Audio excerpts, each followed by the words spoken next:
Hello everyone, welcome back to another video. In this video, I'll be teaching you about labels. Labels are a bit more powerful than text.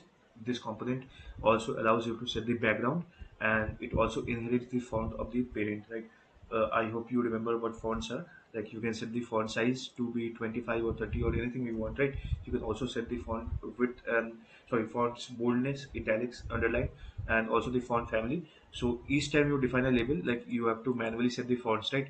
But each time you define a text, like you have to manually get the fonts. But for labels, if you set the font of this window, the parent one, it will automatically inherit it. So you don't have to repeat it for like multiple labels. Like let's say we also give another label here. After that, there is also another label below it, right? So if you also write let's say a label here, so each time in this label, in these labels, you don't have to set the font individually, like you don't have to repeat yourself. So yeah, label is much better than text. But if you like really want to be performant, like you want your application to be very fast, then you can go with text. Like it will save you a bit of time. I don't know if the difference is that significant. I think it's negligible. But yeah, text is a bit faster because it does not have much more properties than label. But with label, you can set the background and you can also inherit the font from the parent. It's a bit more better, like it's a bit better for styling purposes. So let's get started anyway, right? Let's give a write a label, and the properties of labels are the same as that of text, but it has some few more extra properties of its own, right? So first, let's give some text to display. We'll say here, I am a label, a very basic like text, and let's give it some size, point size of 27, and uh, I don't think we should bold it. Like there's no need to bold it. So yeah, let's keep it at that. Uh, let's run the application once. But right now, like it won't be visible to the screen. Now nothing is visible, right? That's because by default, the label's color property is set to white. This is because we can also set the background of the label, so that's why by default they set the color to white. So let's change the color to red. Now if you run the application again, you will see that we can see the text now, right? uh, as you can see, we can see the text now is visible. Anyway, so after this, let's remove the color. Let's keep it as white and set the background. Now we can set the background of the like text, right? Now uh, the background property, uh, like it requires an item. Like you cannot just let's say give it as some color as a red, right? That's not possible here. Like we should give it an item. Now what's an item? Anything like a rectangle, a window, label, anything, any component is an item. So let's give it rectangle and set the color of the rectangle to be red. Let's say EF358, it's a red color, and then run the application once. And as you can see now, the color will still be white. As you can see, the color is white, but the background is red, right? So it's visible to us. um, if you observe, we did not set the width and the height, or we did not say anchors.fill parent. That's because by default, this background property will ensure that this rectangle component fills the full width and height of this label, right? So this is already done by default. You don't need to give it manually. You can give it manually, but it's redundant, right? So that's that. And if you run the application once, you will see that the background is exactly tightly fixed with the text, right? It's like very tightly compacted, right? It's very tightly fixed. Like if you want the background to be a bit more like uh, spread out, right? So what you can do is you can give some padding to the label. uh, by default it won't be suggested to you, this padding property, but what it will do is it will give some like space between the text and the background, right? So I'll tell you what padding is in a later video, or like when I teach about anchoring. But think of it like this, right? Let's say you have some certain width and height. Like if you don't give padding, it will start from here and we will continue writing here, and then after exactly you reach the right end, we'll start again from here, right? Now what if you want that if this is the box, start from here, like give some space from the top and the left, again continue with the text, again from here stop, give some space between the right and the top, again from the next line start from here and continue on, right? What if you want something like this? So for that we have something called padding, right? It will give some space between the border and the text value, right? Some between the border, like this is also a border, this is a border, and this is a border. It will give some distance between the border and the actual text. So that's padding. Now if you run the application once, you'll see that uh, the it's more spread out, right? Now, instead of giving a generic padding to each and every one, you can also set the left, right, top and bottom padding. So we'll give some left padding.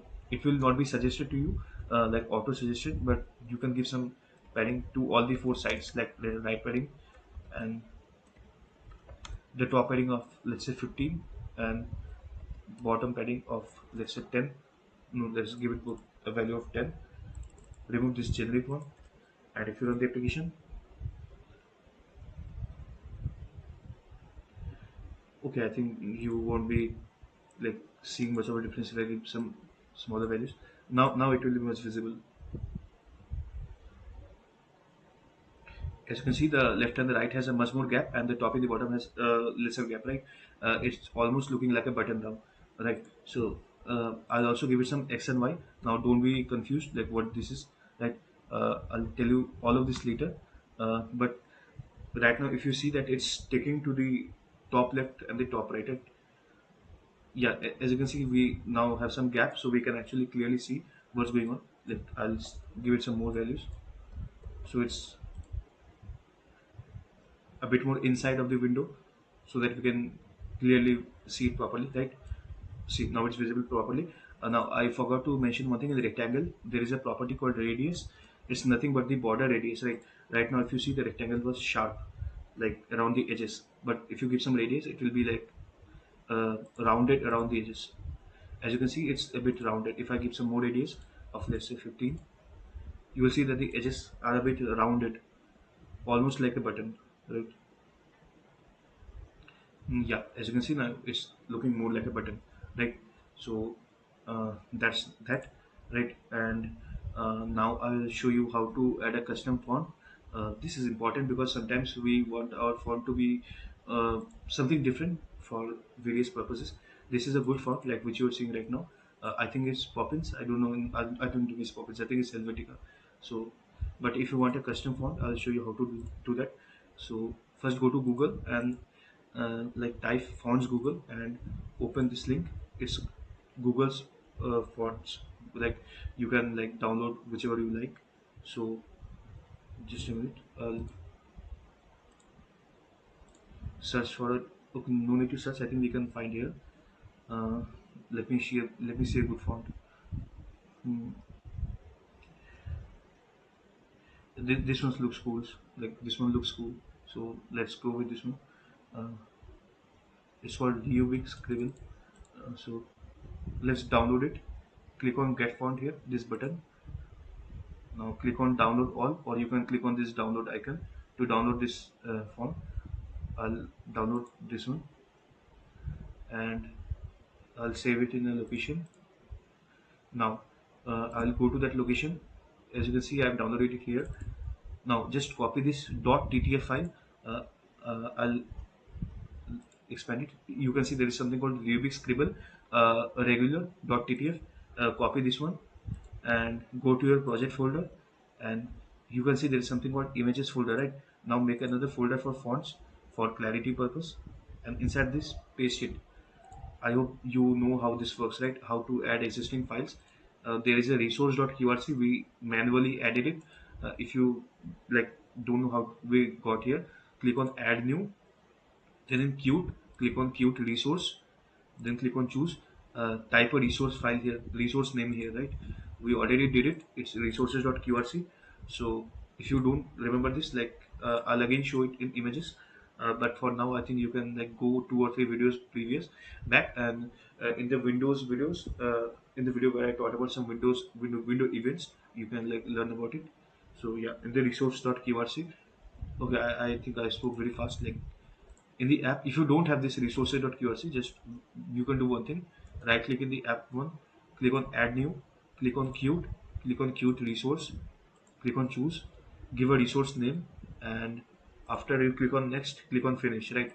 Then you will be able to see resources.qrc. Now when you see this one, when it's visible, right click on it, click on add existing files, choose the font file which you like just now downloaded. Yeah, as you can see, we have images and we also have the font. right? A regular .ttf. Like now, what now also ensure that in the CMake, this set CMake auto RCC is set to on, right? Otherwise, it won't copy this resources file to the build folder. So make sure that this flag is written. Otherwise, write it yourself. We also discussed this previously. Now that we have downloaded the resources thing, let's go here, and there is a component called font loader. What this does is it loads the font, manual font which you have downloaded, right? So let's give it some ID. Let's say we call it my font. Then we give it some source. This exactly works like image. We give it some source and it loads it. So right click on this .ttf file. Since this is QML file, copy the URL. Right, this is the UI QML part. Copy the URL. If this was C++, you have to copy the path, but it's QML, so copy the URL. Now save it, and yeah, now we have loaded it. How to use it? Uh, if you remember, there was something called font family. Uh, so in this one, we actually wrote a family name. Like let's say we wrote Helvetica, right? So instead of that, what we do is we write my font, which is this ID. Like we want this font, right? So it has some ID, so we reference it through its ID. We say my font dot name. Dot name is a property which automatically set to this text Rubik scribble regular.ttf. Now if you run the application once,